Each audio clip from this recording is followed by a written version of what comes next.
सारे लोग मुझसे पूछते हैं मैं यूके में क्या काम करती हूँ, तो मैंने सोचा आज सच बता ही देती हूँ। मैं यूके में मेड का काम करती हूँ। जी हाँ, साहब जी पहले पाकिस्तान में काम करते थे और मैं उनके घर में काम किया करती थी। फिर एक दिन साहब जी की लॉटरी निकल आई, यानी कि उनकी यूके की जॉब लग गई। तो साहब जी ने मुझे कहा आप भी हमारे साथ यूके चलो, हमारे घर के सारे काम करना। अब मैं भी यूके का नाम सुन के ऐसे खुश हुई जैसे कि मुझे बकिंगम पैलेस मिलने वाला है। मैंने भी कह दिया चलो साहब जी चलते हैं। इस तरह से तकरीबन 30 साल पहले साहब जी के साथ यूके आ गई। आकर पता चला कि मैं सिर्फ मेड नहीं हूँ यूके में, मैं ड्राइवर भी हूँ, कुक भी हूँ, सफाई वाली भी हूँ, शॉपिंग वाली भी हूँ। मतलब साहब जी के घर में जो भी काम मौजूद है ना, वो सारे मैंने ही करने हैं। और आज जो है ना, साहब जी की बेटी की दोस्त की सालगिरह थी। सबसे पहले तो मैंने साहब जी की बेटी को टेस्को लेकर गई, उसने वहां से केक लेना था, केक लिया। फिर वहां से गाड़ी चलाई, एक रेस्टोरेंट के पास जाकर जो है वो केक ड्रॉप किया, क्योंकि साहब जी की बेटी को वही अपनी दोस्त की सालगिरह मनानी थी। उसके बाद साहब जी की बेटी को मुझ पर तरस आ गया और उसने मुझे बाहर खड़ा देखकर बोला कि आप भी अंदर आ जाए। अंदर आने का नाम सुनते ही मेरी खुशी फूले नहीं समा रही थी और मैंने उसको दोबारा बोलने का मौका ही नहीं दिया। एक ही बार उसने बोला और मैं फट से अंदर चली गई। अंदर जाते ही उसने पूछा आपने क्या खाना है। मैंने तो पहली आयल में एक चीज देखी, नाम वाम मुझे नहीं पता था, लेकिन देखने में बड़ी जबरदस्त लग रही थी। मैंने कहा बस यही दे दो और साथ एक कॉफी भी मंगवा। लेकिन बाद में जब मैंने दूसरी तरफ देखा ना, या अल्लाह, इतने खूबसूरत खूबसूरत केक और इतनी सारी चीजें पड़ी हुई थी। मैंने कहा अब क्या करूं, अब तो मैं मंगवा चुकी हूँ, अब तो जो है वही खाना पड़ेगा। अब तो ना पैसे वापस आने वाले थे और ना मैं उसको दोबारा बोल पा रही थी कि यार मुझे ये भी खाना है। और साहब जी की बेटी को वहीं छोड़कर वापस निकल गई, क्योंकि उसके बाद उसने अपने दोस्तों के साथ रेस्टोरेंट जाना था जहाँ हम केक छोड़कर आए थे। मैंने सोचा चलो अब घर चलती हूँ, लेकिन नहीं, साहब जी की अगली ड्यूटी पहले से ही तैयार थी। साहब जी ने शॉपिंग लिस्ट भेजी हुई थी। मैं सीधा गई टेस्को, एक एक करके सारा सामान उठाया। फिर अचानक मेरी नजर एक सूट पर पड़ी। मैंने सोचा साहब जी को तो वैसे भी हिसाब किताब का पता नहीं चलता, तो इतना तो बनता है ना, आखिर मैं इस घर के लिए 30 साल से काम कर रही हूँ। तो मैंने कहा चलो ये सूट सेल पे लगा है, ले लेती हूँ, साहब जी को वैसे भी पता नहीं लगना। फिर बाकी की सारी शॉपिंग की। और ये टूथपेस्ट देखो, इतना महंगा टूथपेस्ट कौन इस्तेमाल करता है, सस्ते वाले भी तो पड़े हैं। मैं लेकिन साहब जी भी है ना, बिल्कुल भी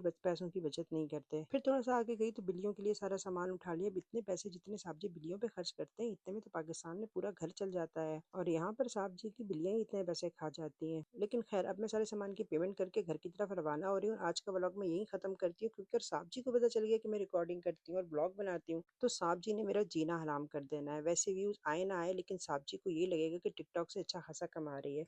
फिर तो मैं गई। लेकिन मैंने भी ये वीडियोस इसीलिए शुरू किए कि एक दिन अच्छे व्यूज आएंगे और अच्छी खासी अर्निंग होगी, और फिर एक दिन मैं पाकिस्तान वापस चली जाऊंगी। बस दुआ करें कि मेरे साहब जी को मेरा व्लॉग कभी ना मिले।